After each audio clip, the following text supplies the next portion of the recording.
I slide through my town, hit the block and bounce, cause she text me where you now. Play sure with them pounds, play sure with them pounds, play sure with them pounds. I slide through my town, play sure with them pounds. Alright, we back at it again with ifjams. Yes, sir. What's good? Now you just dropped a project, LSD, right? Explain to us what that means, man. So it basically started off during quarantine. I did acid in like April, and the song, I made a couple beats, and one of the LSD song that's on the title track was made out of that. I wanted the song got written into the form of Lakeshore Drive, so LSD, Lakeshore Drive, but I was also on acid.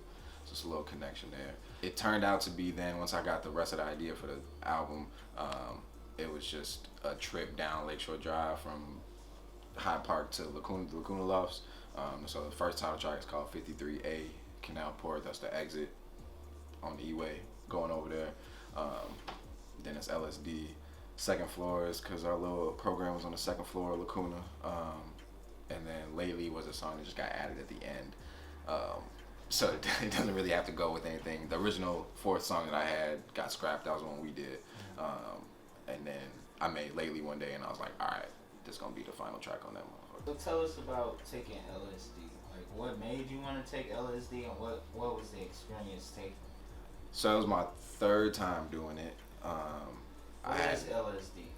Acid. I guess that's the hallucinogen. And how do you take it? I took tab. This time, I've only taken one tab at a time. I know people that take multiple tabs at times. It's not for me. I just like to get my little vibe going. But right, last time when I did it earlier this year or last year, I did it 2 days. I got 2 tabs. I did it one day, made LSD, did it the next day, made another couple more beats, and just didn't end up doing anything with them. But it's a very interesting drug. I hadn't done it before last year for like 3-4 years, so it had been a minute. I was in quarantine, like, I want to do some shit. So right, I got it. My purpose was to make music off of it, because I had never did anything creative with it. I always did it with the homies. We just chilling, listening to music and shit. So this time I was like, bet, I'm finna come in here and actually work on something. And it just gives you another, like, avenue of, the creative process. It's like with all the other intoxication shit, liquor and weed, it just gives you, another access to think of different things. Did you see images or hallucinate, like they say? Acid makes you. The first couple times I didn't like see things, like there was no snowman walking around or anything. But colors get more vibrant. The first time I did it, I was like walking to the bus, and like the clouds, it was such a sunny day, the clouds were in sync with the music, like they were moving. The sun came out when the beat dropped in my ear. I was like, whoa! It was a little less, the trip that I did for the project was very fun. I was like watching TV. I didn't like work on music the whole day or both days. I definitely took it in the afternoon, and it started to come on. I was just like watching TV. I made some food beforehand, smoked, and then I was boom, like 5, finna start working. But yeah, they didn't really like, I wouldn't say it changed anything like per se about my creative process. It just gives you a different, like I said, avenue to get to outcomes to execute. What made you do such a short project? It's because really I am really bad at putting stuff out. Working on longer projects is tough to get it all together and it feel cohesive enough for me to want to put it out. Like I said with Lately, so I did the acid in April, but the beat to Second Floor was done in January of 2020. And the song was done shortly after that. So the one song, it was like a whole year that we were working on this. So I dropped it in this January. And it's like up until about November when I did Lately. I did the beat, wrote the song as I was making the beat, recorded it, and I was like, all right, I'm done. It's gonna be the last song, because I like to get things perfect, and it's tough for me to be like, all right, this is done. I read, or somebody was telling me, I was playing them some of the tracks. Somebody told me like, you might get tired of it, you might not think it's good, but other people haven't heard it yet. So I'm like, damn, that's really interesting point, because I thought it was good when I first did it, so other people should think it's good when they first hear it as well. And so that's what 2020 was for me. Really, it was like finishing things, getting them done, and putting them out. I didn't put a lot of original songs out in 2020, but I did a bunch of remixes during the quarantine. And then in like the last quarter of 2020, I was like, I'm finna focus on the album, get that shit done, put it out, shot the video. You were a producer. What made you want to start rapping? So I started rapping first. Growing up in high school, I put out like 5 mixtapes from sophomore year of high school to sophomore year of college. Oh wow. I was rapping. When I got to college, I was like, I don't want to be a rapper. When I was at my second year of college, I was in the moment of deciding what I wanted to do, if I wanted to stay in school. And what school did you attend? I was at University of Iowa freshman year, then I transferred to Parkland College by U of I in Champaign sophomore year. Then I came back here and went to Harold Washington. That was my third year, and then I dropped out. Harold Washington, that third year is when I did acid for the first time, and I went to class off that shit. It was intense. St. Millie was in that class. Wow. Yeah. That's how we got like really cool. Anyway, so I was rapping in high school and into college. I put out mixtapes, so that's how I got into digital music, like recording myself. I bought a microphone off Walmart in high school. Right. Made a booth in my closet in my mom's crib, and then I was bringing that everywhere up until I decided, like, I don't want to be a rapper. I don't want to be on stage in front of everybody. I want to be with them people, but off to in the background. And that's just my personality. I feel like I was realizing like what I wanted to do for real, and I had played piano all growing up, forever, private lessons and all that. Yeah. So now I'm at the point where I'm producing a lot, I'm engineering a lot, and I'm in my bag, for lack of better words.